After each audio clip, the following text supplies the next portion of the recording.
intelligence community and law enforcement. I want to talk briefly about three successes that we've had just here in the last few weeks, Mr. President, through the success of this interagency fusion cell. Just this last week, our National Counterterrorism Center supported through actionable intelligence to both U.S. law enforcement as well as Mexican law enforcement the arrest of a Sinaloa cartel boss, El Plato, in Juarez, Mexico, as well as his top 3 money launderers.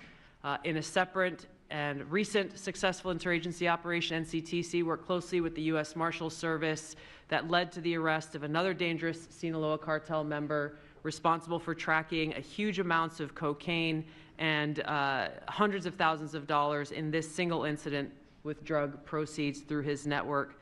And I'll say the last example I'll share is probably the most insidious, was providing intelligence to the Mexican law enforcement that led to the arrest of a CJNG cartel-affiliated baby trafficker called La Diabla. Her whole money-making operation was centered around luring pregnant women, performing illegal C-sections, harvesting organs, and selling newborn babies. Mr. President, it's your leadership that has made all of this possible. I can tell you, in the midst of this government shutdown, our folks, like everyone around this table, are working 24/7 without pay and eager to get after this because they believe in your leadership and the mission that you have presented to them. Thank you, Mr. President. I'll hand this off to Homeland Security Advisor Stephen Miller, the leader of this task force. Let me just say, Mr. President, that this country was going to die without you. This country was going to actually die without you. That's what we were facing in 2024. We've been invaded for 4 years. Our communities were sinking. Our public safety had gone to zero. Cartels were running entire communities. Sex trafficking, child trafficking, labor trafficking was out of control. Overdoses were out of control. The cartels were claiming more and more territory. City services were buckling. This was a country on the verge of dying, and you alone saved it. And when you stepped forward originally in 2016, you started the movement to make America great again. And that means make America great again in every way. And that means safety and prosperity and peace and freedom from cartels and crime and gangs. And your vision and your leadership in declaring war on the drug cartels is the single most successful public safety initiative in American history. And I need the media to understand what President Trump has done. People have been talking about drug cartels for longer than I've been alive. And everyone has just taken for granted that they can't be touched or stopped. They're too big, they're too powerful, they're too evil, they're too murderous. They can operate with impunity. And in just 9 months, President Trump is the only American leader, not just in our lifetimes, but ever, to actually take the fight to the drug cartels, to actually seek their eradication. And it is happening.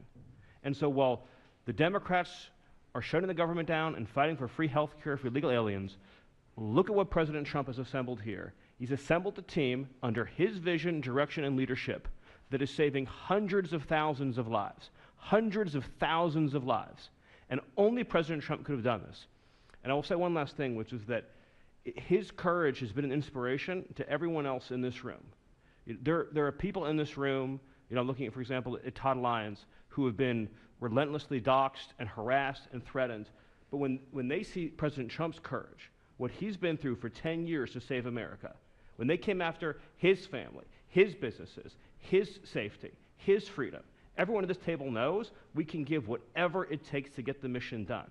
So President Trump, thank you for your leadership, your boldness, your courage, and your vision. We're honored to serve underneath you. Well, I want to thank you, Stephen. And I have to say that, I've been making the rounds. I'm leaving tomorrow for some very big meetings, including with the president of China, where I think we're going to come out very well, and everyone's going to be very happy. But everybody said the same thing. A year ago, we had a dead country. We were a dead country. We really were, in a lot of ways, not just this. We were dead as doornails on this, but we were a country that was in serious trouble and beyond that. And we have the hottest country anywhere in the world right now. The whole world is talking about it. We have the hottest country anywhere in the world. We're going to clear up this crime in our cities. We can do it quickly, too. They showed how quickly we could do it in D.C. It was a real bad place. It was a real mess. Dirty, filthy, disgusting, graffiti all over the place. tents on every ounce of parks that we had. Just disgusting. And I rode around